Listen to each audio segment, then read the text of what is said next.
Let's look at cylinder blocks. The cylinder block is the largest part of the engine. Its upper section carries the cylinders and pistons.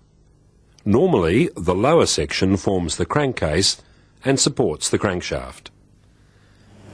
It can be cast in one piece from grey iron, or it can be alloyed with other metals like nickel or chromium. The iron casting process begins by making up the shapes of what will become water jackets and cylinders as sand cores, which are fitted into moulds.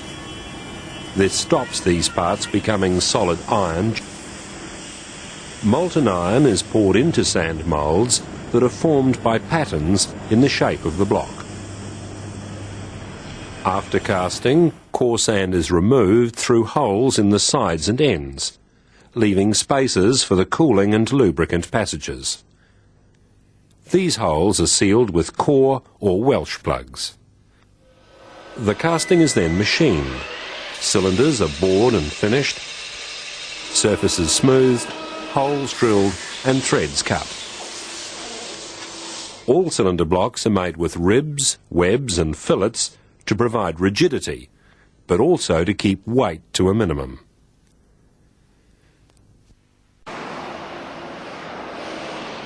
As more manufacturers try to make vehicles lighter and more fuel efficient, more and more engine blocks are being cast from aluminium. A block made of aluminium alloy is lighter than if it were made of cast iron. So if two engines are generating the same power, the alloy version would have a better weight to power ratio than the cast iron version. Aluminium alloy blocks are made by various casting processes, including pressure casting. Another method is gravity casting, where the molten metal is poured into moulds. Cast iron liners are usually used in the cylinders of aluminium blocks, and sometimes in cast iron blocks. Some sleeves are cast into the block. Grooves on the outside form a key that stops any movement in the cylinder. They also increase the surface area to assist heat transfer from the sleeve to the block. Some blocks don't need liners.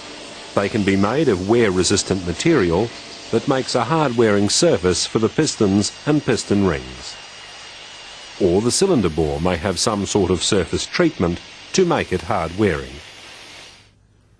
When the cylinders, block and crankcase are all cast together, it's called a monoblock construction. This is called a horizontally opposed block. It has a split crankcase.